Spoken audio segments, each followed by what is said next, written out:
Hola amigos de Contexto, estamos otra vez aquí en este programa especial que hemos realizado para ustedes con la colaboración inestimable del amigo Jean-Michel Carois sobre los distintos elementos que inciden en una multiplicidad de problemáticas que afectan a la Unión Europea.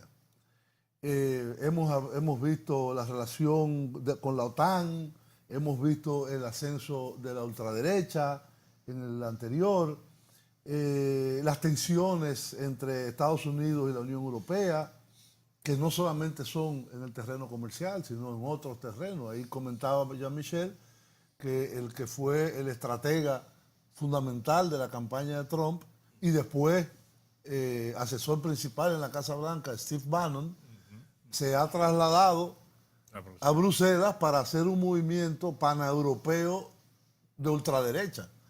Aglutinando todos los partidos. Con el Frente Nacional, con FPO, con la Liga Norte, con los austríacos, quizás AfD alemana también. Sí. Entonces, realmente hay algo más que es una coyuntura política difícil. Es una conjunción de crisis y de elementos que eventualmente podrían amenazar la misma existencia de la Unión Europea como tal. De hecho, el Brexit es una primera señal de alarma. Es decir, la segunda economía, aunque siempre estuvo un poco alejada. Sí, no tenía la misma moneda. Siempre mantuvo su alejamiento con la política, por ejemplo, del espacio Schengen, del espacio monetario, de la Unión Monetaria. Pero se supone que iba a ir avanzando y lo que hizo fue que se salió. Lo que pasa fue, nunca ellos dijeron que iban a adoptar la moneda. No, eso nunca. Pero algunas cosas decían que iban a integrarse. Ni el espacio Schengen, pero lo que produjo este proceso fue un referéndum que todos daban como un hecho que lo iba a ganar el mantenimiento de la Unión Europea. De hecho, en los grandes centros de poder, Londres y las grandes ciudades, ganó el mantenimiento. Claro. ¿Dónde fue que perdió? En Escocia también ganó el mantenimiento de la Unión donde Europea. había más personas. En la Inglaterra profunda, donde estaban obreros. Donde atentaban estos puestos de trabajo que se podían o ellos quitar por los inmigrantes. que su nivel de vida está en peligro por la existencia de la Unión Europea. Y a nosotros quizás de lejos no lo juzgamos como que es cierto, pero ellos parece que realmente estaba en peligro porque fue una decisión muy fuerte. Ahora hay un movimiento cada vez más para hacer otra consultación y deshacer el Brexit. Sí, y parece que hay, y en Londres es muy fuerte. Encuestas que dicen que ahora ganaría. Perdería el Brexit. Si se hace un nuevo... Sí, se mantendría en la Unión Europea. Sí. Pero desde que salió, pero eso es posible porque hacerlo. se dan cuenta que realmente las promesas que se habían hecho, por ejemplo, el hecho de que el gasto médico no se iba a reducir, todo eso evidente era falso. Promesa falsa. Bueno, ya se dan cuenta de las consecuencias. Y eso podría pasar, que se hiciera esa consulta hay una discusión, yo creo que sería difícil. Yo lo veo difícil, por eso te pregunto. La primera ministra está en contra, pero tiene una pelea dentro de su partido, es decir, que está un voto. Bueno, la negociación de salida del Reino Unido debería terminar en unos meses, pero está muy atrasada. Está muy atrasada. Muy poco. Y hay una cantidad de temas que hay que resolver. ¿Qué quiere Londres? Quiere guardar los beneficios del libre comercio con los países europeos y eliminar todo lo que no le convenía. Claro, evidentemente, claro, es imposible. Los europeos dicen que no. Sí, es imposible. Y Francia ha adoptado una posición bastante dura. Y Alemania, que estaba un poco más suave, se alineó en la posición francesa para decir, no, vamos a negociar la salida. Si usted quiere salir, ustedes salen. Sí, que hay pero dos. después hay que venir y renegociar. ¿A qué conlleva que el plazo no se cumpla? No, que sale sin ningún acuerdo. Bueno, hay un problema. Pero va a salir sin ningún acuerdo. No. Hay un problema No. también de lo que tiene que pagar. Por Porque, eso. tú sabes, Sí. hay una serie de compromisos que tiene Que pagar Reino Unido que Inglaterra, tendría que claro. pagar, seguir pagando. Sí. Está todo el tema de los funcionarios, está el tema de los europeos que viven en Reino Unido Y Y viceversa. viceversa. Y si hay una, Sí. bueno, los ingleses que viven en la Costa Brava Por de eso te España. pregunto, si llega el plazo, ¿se va a extender ese plazo para las negociaciones o qué va No, a pasar? la posición de Garnier y de la Comisión Europea es que no. No, Si en marzo de 2019 no se ha llegado a ningún La acuerdo, Unión Europea hay una decide, salida, entonces. como dicen ellos... hay Como una decida la posibilidad- Unión Europea. No, se fue, usted se salió sin Ya acuerdo de ningún tipo. Y usted se rige por las reglas de la OMC, en términos migratorios, cada quien tomará las medidas que que entienda. eso no le conviene. No, claro. Ellos van a perder Y en cuanto mucho. al dinero que tiene que pagar, Bueno, eso van a tener que pagarlo, o si no, yo no sé qué tipo irá de a un sanciones. arbitraje se o algo si arbitraje. es un arbitraje. El tema de los refugiados. Yo quisiera Sí. que el director nos ponga un pequeño video que tenemos, muy corto, sobre el problema de los refugiados, explicado en 2 minutos, y cómo afecta a los países europeos. Por favor. Parece que no estaba preparado. No, ellos lo pegan ahora. Quitan. A la peor crisis de refugiados desde la Segunda Guerra Mundial. Según los últimos datos del Alto Comisionado de la ONU para los Refugiados, ACNUR, más de 300.000 inmigrantes y solicitantes de asilo han llegado a territorio europeo por mar. Es más o menos el mismo número de personas que hay en la ciudad de Valladolid. Pero, ¿cuál es la diferencia entre un refugiado y un inmigrante? Un refugiado es, según la ONU y ACNUR, una persona que ha tenido que escapar de su país de origen debido a una guerra, o porque sufre una persecución por razones de raza, religión, opinión política o pertenencia a un grupo social. En cuanto a los migrantes, la Organización Internacional para las Migraciones, OIM, establece que es aquel que decide salir de su país de manera voluntaria, por conveniencia personal. Hay migrantes documentados e indocumentados, los que suelen llamarse sin papeles. Por tanto, en esta crisis hablamos de los refugiados que tienen como meta Europa. Parten principalmente de Oriente Medio, África y Asia. De ahí que existan rutas migratorias bien diferenciadas. Una de las más mortíferas, la del Mediterráneo central, por Libia, donde reina el caos tras la caída de Gaddafi. Desde ahí parten sirios, que huyen de la guerra con Bashar al-Assad, y los que tratan de escapar de conflictos más antiguos. Es el caso de los somalíes, víctimas de 26 años de guerra civil, de los ciudadanos de Eritrea, donde la dictadura estalinista ha hecho que 1/3 de su población esté en el exilio, o de Sudán del Sur, donde los conflictos étnicos y la pobreza hacen que la población huya. Se suman a esta lista Nigeria, amenazados por Boko Haram y sus masacres, la República Centroafricana, con sus matanzas religiosas, y, como no, Irak y Afganistán. A través de esta ruta han llegado, según datos de ACNUR, un total de 209.457 refugiados a Grecia, 111.197 a Italia, 2.166 a España y 94 a Malta. Otra de las principales rutas es la del Mediterráneo Este, con 2 flujos, desde los Balcanes y desde Asia. El objetivo de los que optan por esta ruta es llegar a Hungría, como puerta de entrada al espacio Schengen. Además, cerca de 2.000 inmigrantes cruzan a diario la frontera entre Grecia y la antigua República Yugoslava de Macedonia, y posteriormente continúan su viaje en tren o en autobús hacia Serbia, según datos de la OIM. Mientras, la Unión Europea trata de afrontar semejante crisis. Alemania y Francia lideran los esfuerzos para satisfacer las demandas de asilo. Piden una respuesta unitaria al resto de los 28. Entre las medidas en el aire para avanzar están los centros de registro de refugiados, la lista de países de riesgo o determinar cuotas de inmigración. Un punto muy conflictivo, ya que países como Austria o Hungría no están por la labor de demostrar su compromiso.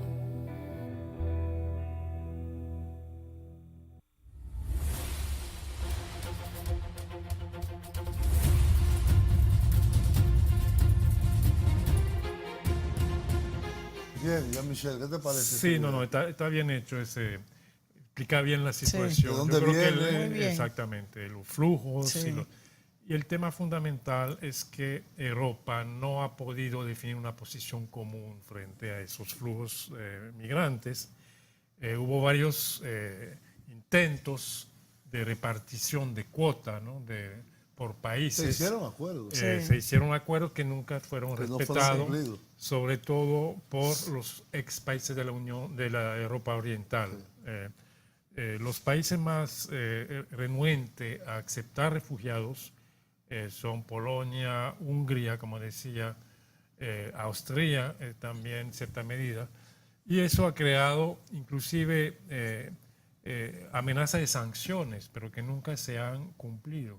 Y eso también explica el discurso de la extrema derecha, por ejemplo, de Italia, el Matteo Salvini, el ministro de Interior italiano, que de la Liga del Norte, ha dicho en varias oportunidades, ya Italia ha recibido lo que podía, hasta cuando los otros países reciban de Europa no hacen un esfuerzo, no se va a poder resolver el problema. Cuando un país hace este acuerdo de cuotas, ¿a qué se compromete? ¿Se compromete a un tratamiento especial con estos migrantes, a ayudarlos a que ellos consigan un empleo, a que estén en una zona específica, o simplemente se les deja entrar? Bueno, como explicaba el video, hay dos, los refugiados, que son políticos, una categoría aparte, y los migrantes, que sobre todo son migrantes. Bueno, es muy difícil a veces definir si es migrante económico o político, porque todos dicen que están... bueno, se conoce bien el problema aquí también, los migrantes hacia Estados Unidos, ¿no? Es decir, hay una mezcla, muchas veces una mezcla de razones económicas y políticas. Y la solución evidentemente va a ser un desarrollo, una pacificación, un desarrollo de esos países. Es la única solución a largo plazo, ¿no? Desde el problema migratorio. ¿Qué pasó? Europa se reunió varias veces en Bruselas o en otros países para tratar de definir esa cuota. Fue una decisión que se anunció bajo impulso sobre todo de Alemania y Francia y con el acuerdo de los otros grandes, pero los más pequeños, como los países de Europa Oriental, dijeron desde el principio que no iban a aceptar migrantes. Y eso ha creado una situación muy difícil. Porque tengo entendido también que hay Alemania, que fue el país más abierto a recibir a estos migrantes. A pesar de esto, tienen un problema con la integración de estas personas dentro de su sociedad, Alemania, y los demás también, pero Alemania todavía más. Es una sociedad con una cultura muy fuerte y realmente no se abren a los extranjeros y siempre son tratados como inmigrantes, y esto es un problema. Eso hay que matizarlo, Mónica. Por ejemplo, Alemania desde hace ya años está recibiendo turcos. Hay una migración desde Turquía muy importante, millones de turcos, inclusive en el equipo de fútbol de Alemania. Había jugadores de origen turco. Sí, entonces el problema que pasó fue que cuando la canciller Merkel anunció que iba a abrir la puerta el año pasado y que llegaron un millón. Eso fue una negociación con los empresarios, ¿no? Que necesitan una mano de obra que no está reemplazada por razones demográficas. Y eso ha creado serios problemas dentro de la coalición. El partido CSU se opuso y ha creado también, ha impulsado ese partido de extrema derecha. De Fuerza para Fuerza para Alemania, ¿no? Sí, Alianza para Alemania. Que se ha convertido en un partido ya con representación 12% del Parlamento, una fuerza política ya... un tema abiertamente... La tercera fuerza política. Exactamente. Es decir, ese es un problema que no se había conocido en Alemania desde la Segunda Guerra Mundial, ¿no? La extrema derecha, por lo que había pasado en la Segunda Guerra Mundial, además hay una represión muy fuerte contra todo lo que es resurgencia del nazismo. Y ha sido más específicamente por la migración. Y es ese lo que tema han migratorio ha impulsado. Porque es que influye mucho en lo económico, porque aunque, como bien dice Julio, que aunque son 1 millón de inmigrantes, en proporción no es tanto, pero esa clase más de trabajadores se ve amenazada. Sí, pero en Alemania el desempleo es mínimo, queda a un nivel muy bajo. Mínimo. Es decir, no es como en Francia, donde se puede decir con Sí. un nivel de desempleo del 10%, un Aquí poco creo que más. tengo un 4 en Alemania. En Alemania sí. Sí. Eh, Que cuando se dice 4 es pleno técnicamente empleo. exacto. Sí. Pero hay un problema, sí, un problema de integración. Hubo algunos incidentes, acuérdate, de donde migrantes estuvieron involucrados en actos delictivos, de agresiones a mujeres en una fiesta hace un año, cosas así. Y bueno, acciones del Estado Islámico, de Daesh, ¿no? De ISIS, Bueno, que evidentemente... donde más ha golpeado esas acciones a Francia, No, claro, al pero, Estado Islámico. Claro. pero hubo también en Hamburgo, hubo un Sí, par pero al lado de lo que pasó en Francia, evidentemente, no lo de tiene. Niza o lo de París, el Bataclan. Cuando tú- Pero cada acción de ese tipo Claro, tiene un impacto. se suma. Mira, Y en cuando tú España- hablas, sí, en España. No, Cuando tú Lo de la hablas, Rambla. sí, sí, Rambla. claro. Cuando tú hablas de que Alemania ha recibido pues, un montón de inmigrantes turcos desde hace años, ¿qué tanto más que Francia? Porque en Francia es evidente, caminando por las calles, principalmente en turcos París. no hay casi en Francia. Bueno, pero No, árabes, mira árabes, los- árabes, a eso me refiero. mira los árabes. equipos de fútbol de la Copa M. Sí, exacto. Ahí va a ver. Y hubo Bueno, mucha confusión, porque en el caso de Francia, los morenos, como se dice, y los negros, eran nacidos y muchas veces Sí, segunda Mbappé, y tercera Mbappé. generación. O sea que llegaron ya Mbappé sin... nació en nació en Francia, de un padre, un padre Camerún, camerunés y y la madre argelina. ¿Y cuál es la proporción? Por ejemplo, en París, que es una ciudad que, Bueno, es una cantidad... Eso varía por... que sé que en Francia se prohíben estadísticas como Estados Unidos. Raciales. racial. No existen. Wow. Pero eso no tiene nada de malo. Bueno, pero para los franceses, Eso en es, su cultura, es prohibido. es un aspecto a rechazar, porque todos los... Liberté, égalité, fraternité, quiere decir que todos somos iguales y que no pueden No, eso contarlo por raza o Dios por, mío. o por origen. No, y Ah, eso pues ahorita tiene no que se van a ver- poder contar mujeres y hombres porque... Sí, bueno, y eso los es otra cosa. Y No, los no. que son, que no son de te voy a ningún... decir, eso No, se eso es otra reforzó cosa. también por lo que pasó durante la Segunda Guerra Sí, Mundial es verdad. PETA, Con los judíos. Sí, sí, sí. Es decir, no se puede... Yo creo que esa es la como- base. Tú sabes, entonces Claro. eso... Yo creo que, bueno, cada país tiene su... Tienen su historia y que justifican sus decisiones. Ahora es verdad que hay un problema de integración de lo que se llama esos banlieues, ¿no? Esos suburbios, donde, es verdad, yo, por ejemplo, tuve que ir a comprar algo ni siquiera en el suburbio, en lo que se llama Belleville, que es un barrio, conoce, al Belleville, este de sí. París. Y yo me crucé un mercado grande que hay en un sábado y realmente tenía la impresión de estar en África, ¿no? Eso Bueno, era esos suburbios En la Goutte d'Or. la Goutte d'Or igual. es o decir, cordones que, de miserias que se forman son No es tanto la sumamente- miseria, son una trabajadores. muchos. población, sí. Pero tenemos que ir a una pausa y vamos a seguir con el tema en el próximo segmento.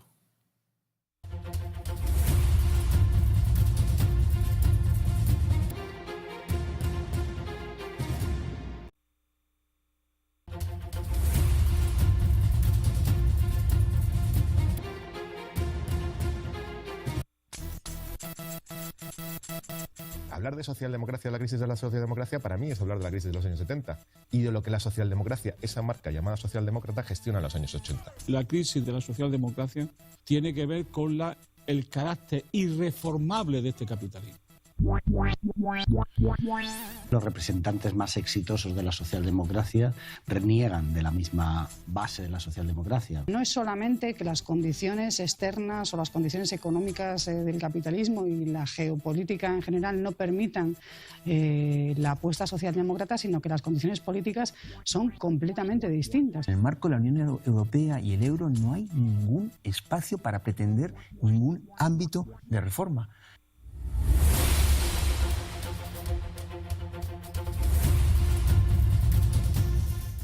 Bueno, ese es otro componente de más largo aliento que ha caracterizado los últimos 20, 30 años a la Unión Europea. Y es, desde después de la Segunda Guerra Mundial, sobre todo desde el triunfo del Labour Party, en el año 46 cuando pierde Churchill las elecciones, en adelante, y ya anteriormente en los países del norte de Europa, Suecia, Dinamarca, Finlandia, Noruega, la socialdemocracia vino a representar ese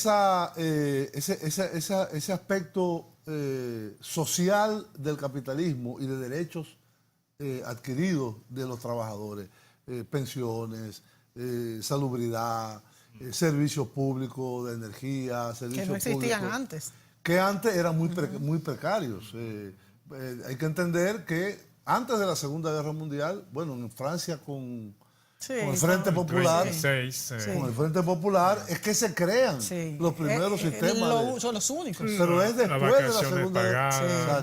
Incluso a las 8 horas. Las 8 horas fue antes, pero no se aplicaban. Sí.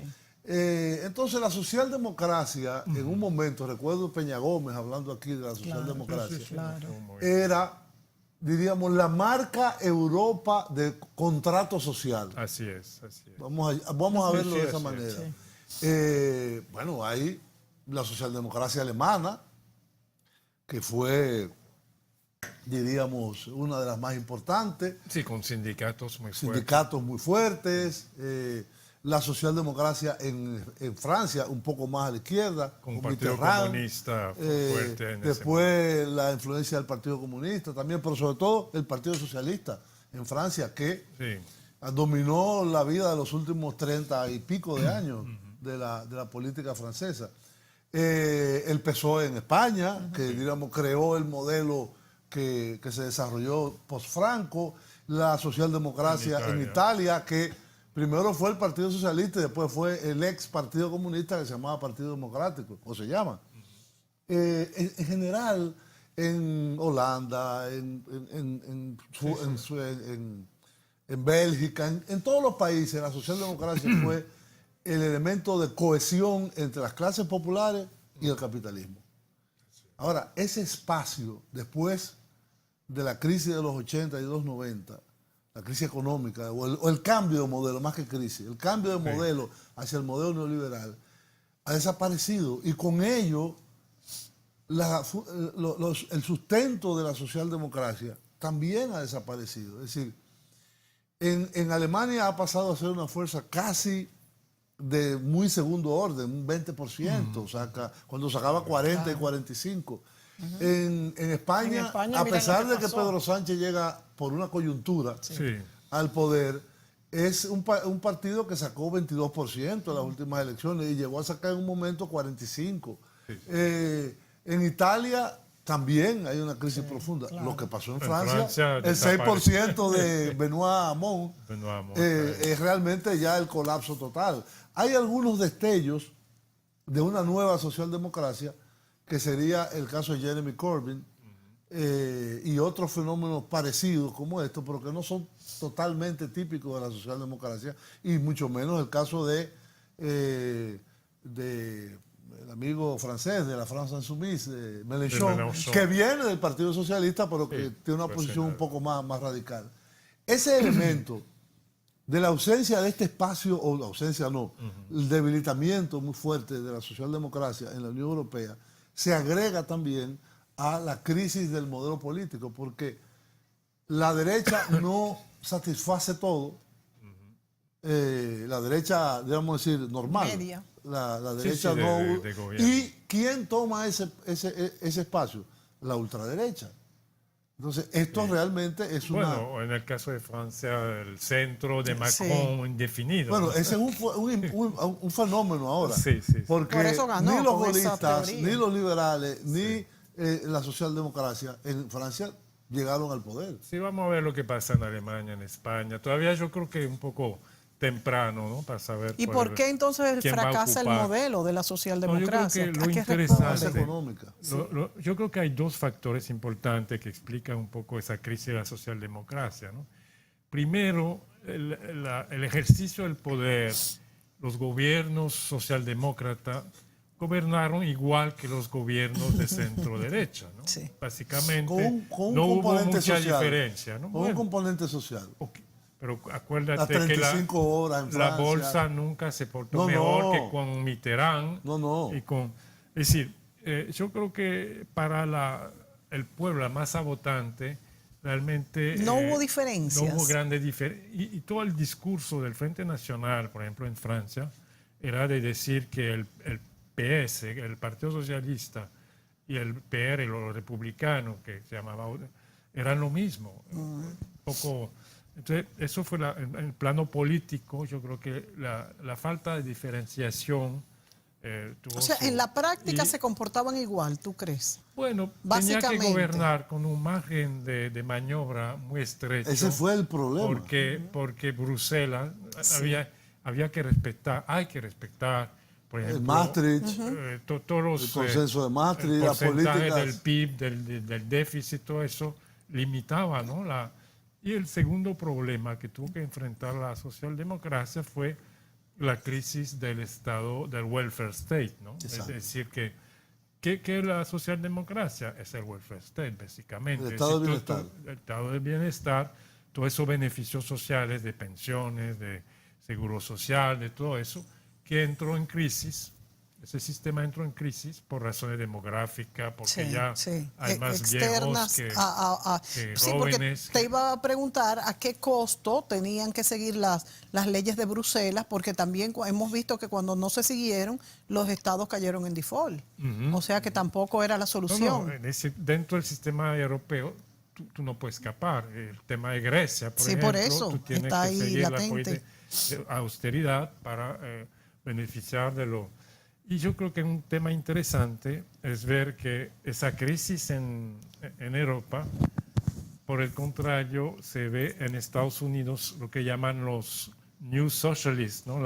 Esas nuevas figuras del Partido Demócrata, la izquierda del Partido Demócrata.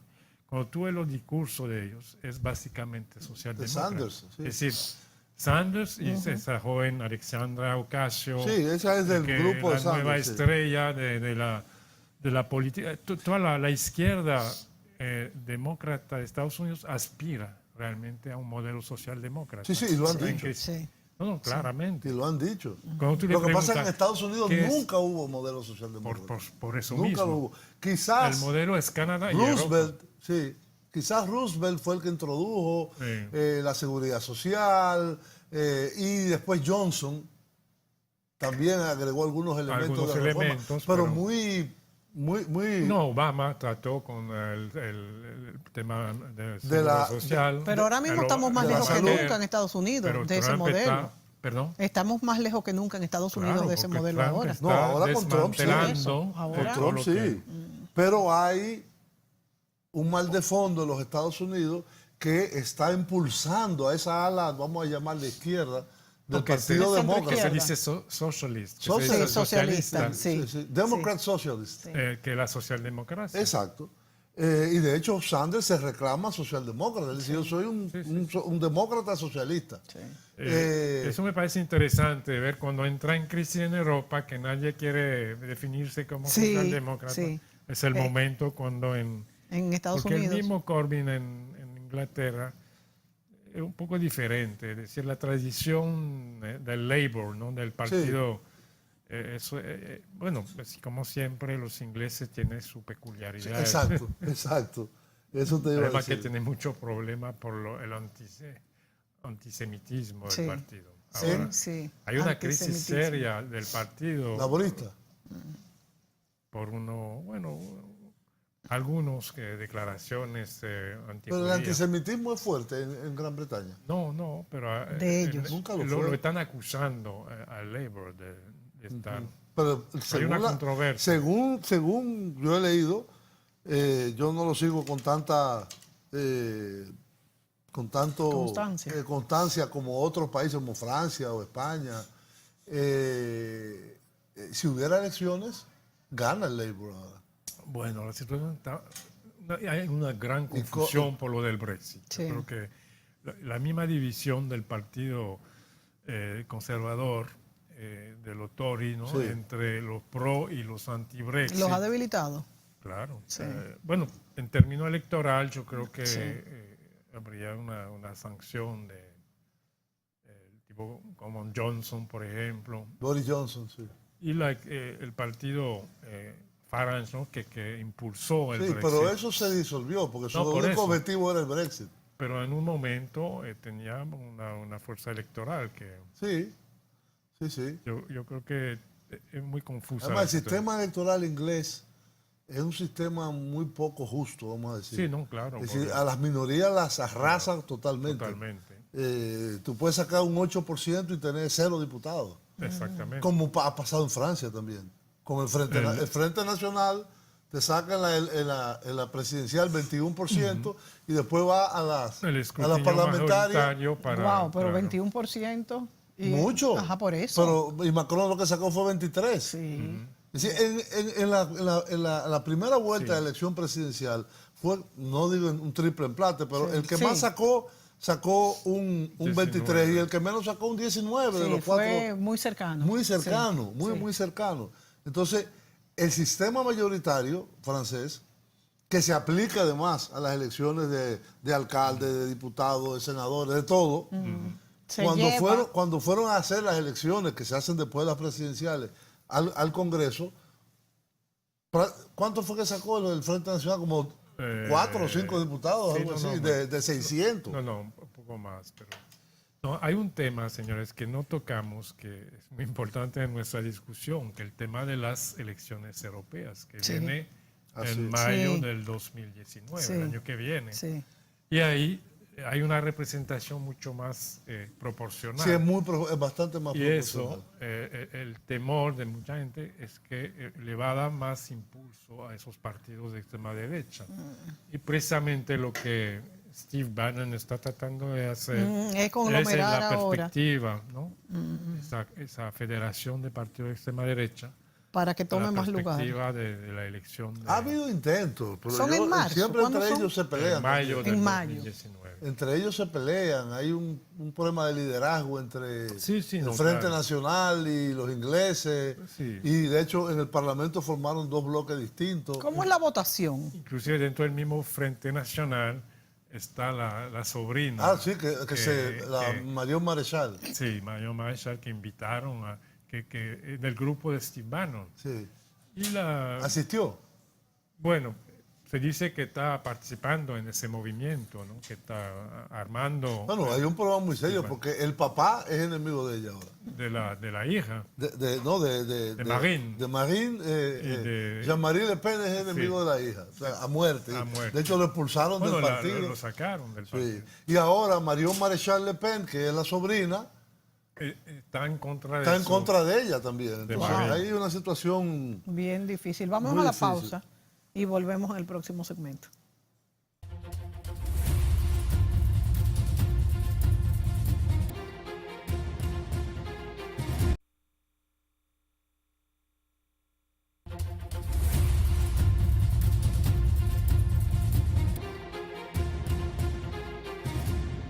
¿Cómo se sale de la crisis? ¿Recortando el gasto para evitar los ataques de la especulación financiera o aumentándolo para impulsar el crecimiento de la economía?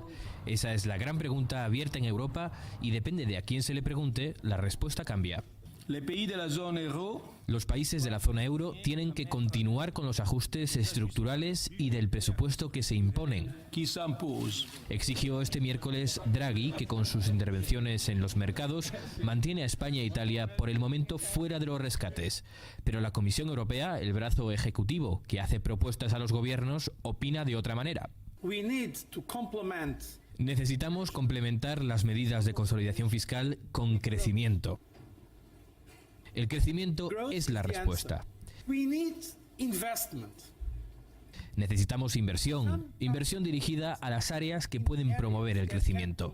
Y precisamente el presupuesto europeo es el mejor instrumento para la inversión.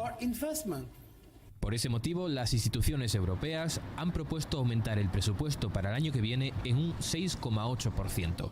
La propuesta pretende invertir en frenar el desempleo e infraestructuras. En total, la capital europea pretende controlar 138.000 millones de euros, pero países como el Reino Unido o Alemania, que son los que más contribuyen, critican que suba el gasto en administración cuando en muchos países se despide a funcionarios.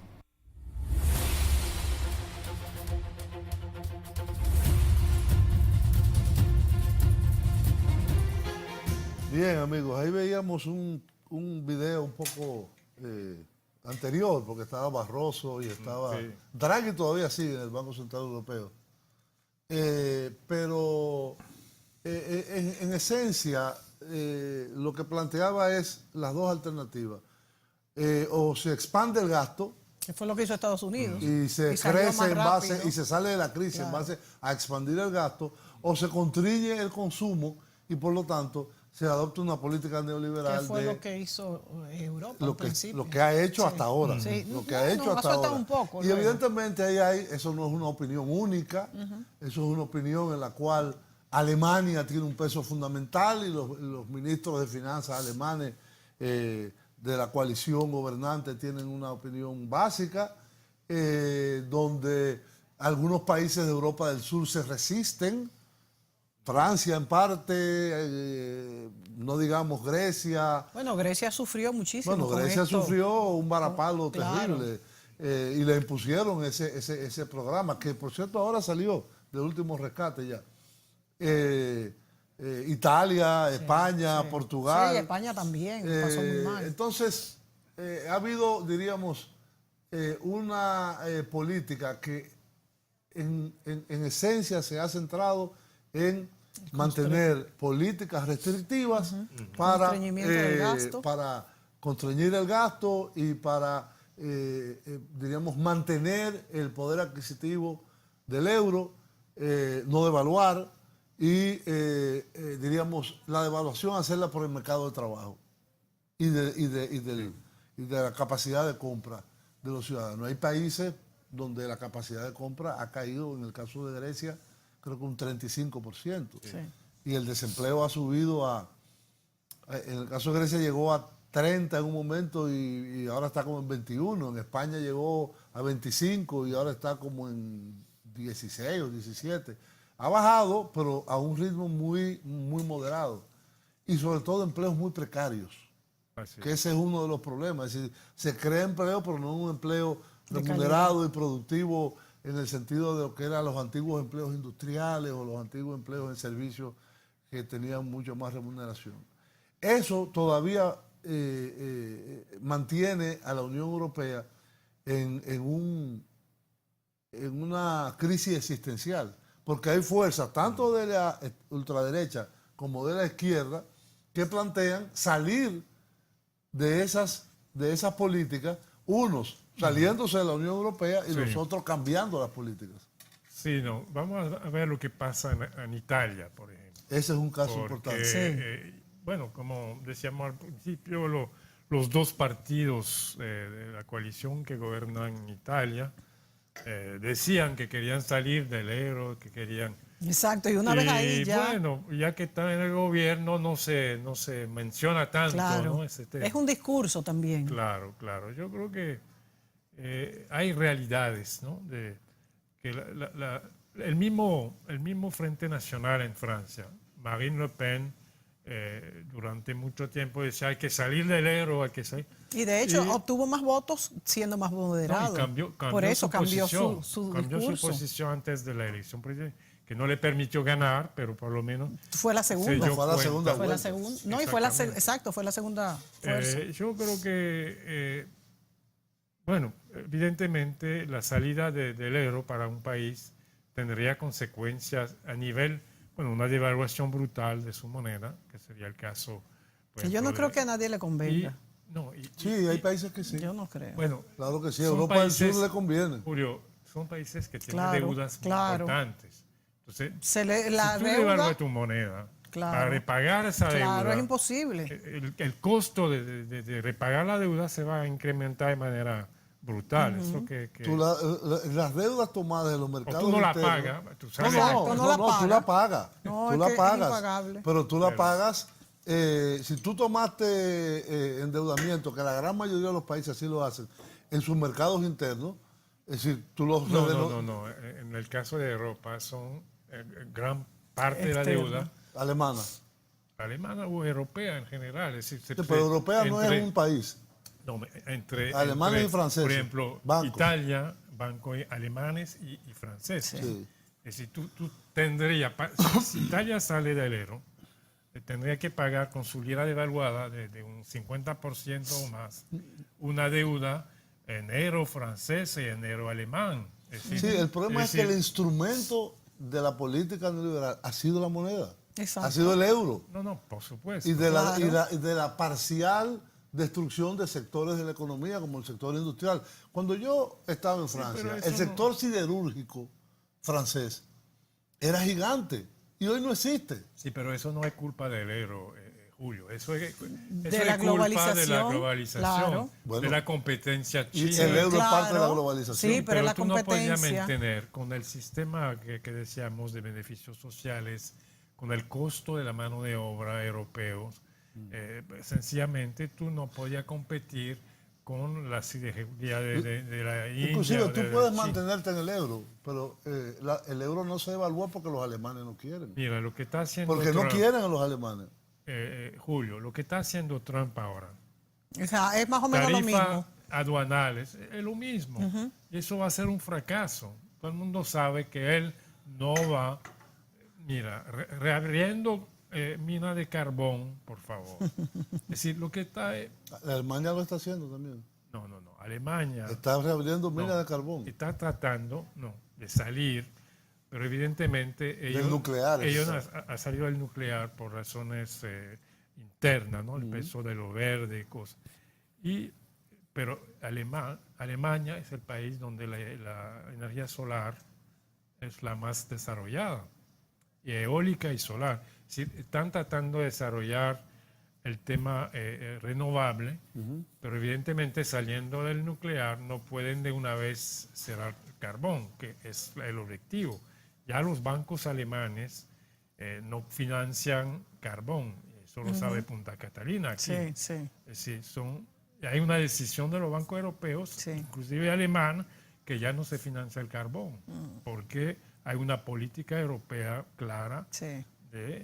frente No, al la cambio COP21 climático. y los Claro. acuerdos del cambio climático, etcétera. Pero aún así, la salida del nuclear alemán, que ya no tiene generación Ha nuclear, retrasado el cierre del carbón. y Pero ha ampliado el inclusive. tema es salir del carbón. Eso es un compromiso que tomaron todos los países firmantes del 2015. Acuerdo de París. Sí. Tenemos que ir a una pausa y seguimos con este tema con Jean-Michel Carois.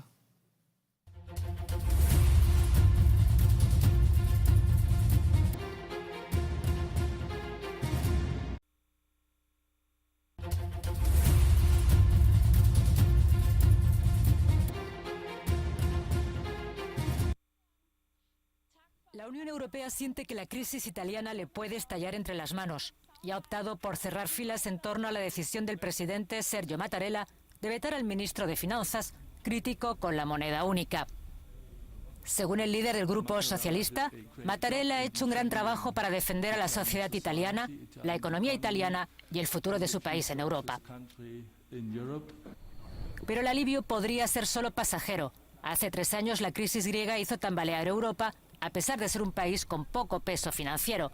El caso italiano lleva el problema a otra dimensión, tal y como explica esta experta. La crisis en Italia no es únicamente una cuestión de reestructuración de la deuda o de una quiebra en la que perderán los italianos. Es también una amenaza para el proyecto europeo y para el euro. Italia es un país fundador, es la tercera economía de la Unión Europea, representa casi el 20% del Producto Interior Bruto de toda la Unión. Así pues, el futuro del euro y de la Unión están amenazados. Algunos aspiran a transformar el peligro en oportunidad. El líder de los liberales considera que la crisis italiana ha puesto en evidencia la necesidad de reformar la eurozona y de cambiar su sistema de gobernanza. Aunque con la bolsa al rojo vivo y la prima de riesgo disparada, esta experta recuerda que la reforma tendría solo efecto a largo plazo. Es bueno en la medida en que enviaría un mensaje positivo a los inversores, afirma, aunque tendrá poco impacto a corto plazo en la economía.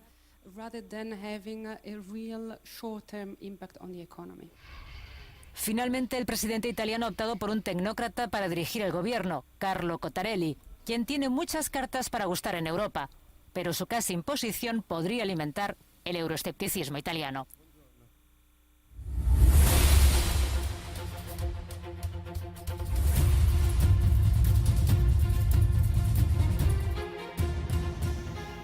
Bueno, amigos, ahí veíamos este video de cómo se vivió la crisis postelectoral en Italia, que al final no fue este primer ministro el que se mantuvo, Sí. sino Conte. Conte, sí. Sí.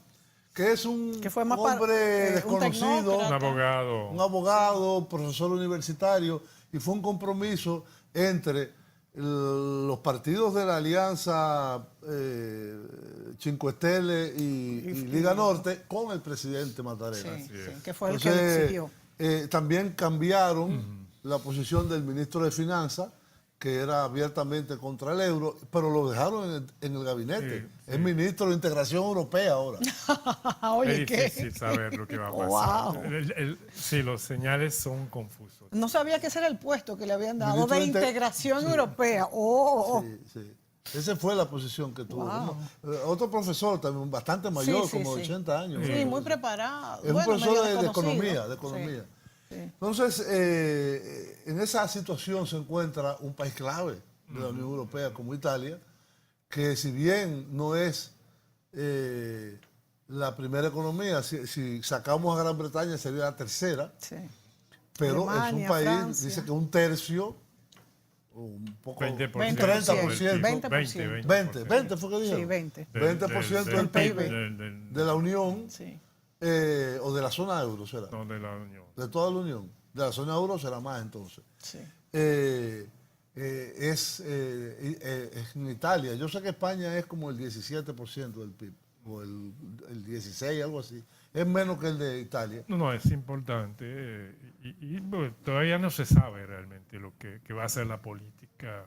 Pero fíjate, Si van como a tú ser dijiste más ahorita, que pragmáticos. se han abstenido a Sí. muchas de las, Sí, vamos a decir, ya no hablan de salir banderas. del euro, por ejemplo. Y de hecho, fíjense que Inglaterra, que estaba mucho más lejos de lo que era, bueno, pues la política del euro y todo eso, porque no tiene la misma moneda, fíjate que hemos comentado que hasta hay iniciativas de un referendo para volver a entrar. No digo que se dé, pero, o sea que hasta qué punto le conviene a un país salir de la zona de la Unión Europea. Esto, no sé. Los resultados pueden ser peores, ¿no? Claro. No, incluso el ejemplo de Grecia, donde el partido que supuestamente iba a luchar contra la poción amarga, no tuvo que aceptarlo porque no tenía realmente alternativa. Es decir, Syriza no tuvo alternativa. Una vez que pasó la globalización, es muy difícil abstenerse y quedarse fuera de este juego. Claro. Mucho más en Europa, que ya son un bloque económico. Es lo que ha pasado incluso también con estas opciones separatistas, por ejemplo, Cataluña. Una vez se dijo que no iba a estar en la Unión Europea y ellos dejaron de hacer todas estas intentos de separación. No, el debate que hay, que yo creo que es un debate que va a tomar más fuerzas, es Europa a dos velocidades, ¿no? Es decir, Claro, hace hay mucho una ya serie, saben eso. sí, no sé, pero de nuevo se está planteando países como, bueno, los Polonia, ex países de Europa Hungría. Oriental. Esa sería la verdadera solución, porque no se ha hecho nunca. sí, pero es una solución a medias, ese es un parcho, porque tú no puedes tener una integración europea de un grupo a una velocidad X y cuando se llegue al punto de la Europa federal, ¿qué se hace con nosotros? Pero ¿y Sí, no, entonces cuál sería la solución? Sí. No, la solución es que no hay solución. Es simple y llanamente que no hay un consenso. El caso de Polonia, que no lo hemos discutido Sí, aquí, sí. es grave. No, porque además del punto económico hay un problema político, señores. Exacto. Hay una serie de temas, inclusive hubo sanciones. Por ejemplo, cuando el gobierno polaco atacó el sistema judicial, la Suprema Corte de Justicia, es decir, el caso de Hungría también con Orbán, que está abiertamente rechazando una serie de principios europeos. Uno se pregunta, bueno, ¿qué están haciendo en la Unión Europea, ¿no? Y yo creo que es una pregunta que cada vez más se está haciendo. El problema migratorio. Sí, hay países que dicen no vamos a respetar eso, pero ellos sí reciben los subsidios de la Unión Europea. Sí, claro. Entonces, claro, hay muchos claro. elementos. ¿Y qué puede tener en común un país como Finlandia con Chipre? Sí, sí. Y no hablamos de Malta. Malta tiene el problema, bueno, un poco como la isla aquí del Caribe, vende pasaporte. Es decir, oligarcas rusos compran con $1 millón de dólares. Dios mío. Por eso que mataron a la periodista hace unos meses. La famosa periodista que denunciaba esos escándalos. Sí. Y Malta es miembro de la Unión Europea. Un estado de la Unión Europea. Claro. Hay un punto que ya el tiempo se nos quedan ha 2 terminado, minutos. quedan unos minutos, pero hay un punto que es muy importante a mi entender en el futuro de la Unión Europea y es la relación con Rusia. Claro, claro. Porque el espacio postsoviético, no tanto ya de lo que era la llamada países socialistas, el espacio postsoviético, Rusia, Bielorrusia, Ucrania, Georgia, no sé si se sitúa en la en Europa o no, desde el punto de vista geográfico. Es decir, esa relación es fundamental para la Unión Europea. Por ejemplo, el proveedor de energía que es la Unión Rusia, el gas. de gas, petróleo, etcétera, es muy importante, pero bueno. No, y ahí tampoco la Unión Europea ha podido definir y imponer una política extranjera común frente al asunto de Crimea, por ejemplo, frente al tema de Ucrania. Sí. Ahora hay un cineasta que se está muriendo, que está haciendo una huelga de hambre en Rusia. En Rusia. Sí, sí, que protesta contra la política expansionista de Putin, ¿no? En Ucrania y en Crimea. Y la Unión Europea, bueno, ha protestado así de manera verbal, pero no hay realmente un peso político en los asuntos internacionales de parte de Europa. Sí. Bueno, yo creo que es se el nos tema. terminó el Se tiempo. nos terminó el tiempo, Jean-Michel, qué bueno, agradeciéndote muchísimo tu Nos colaboración. faltaron temas. Este de Exacto. Rusia es importantísimo. Sí, que ya lo trataremos más adelante. Dejemos descansar un rato a Jean-Michel y lo traemos de nuevo. Señores, gracias por su atención y hasta pronto.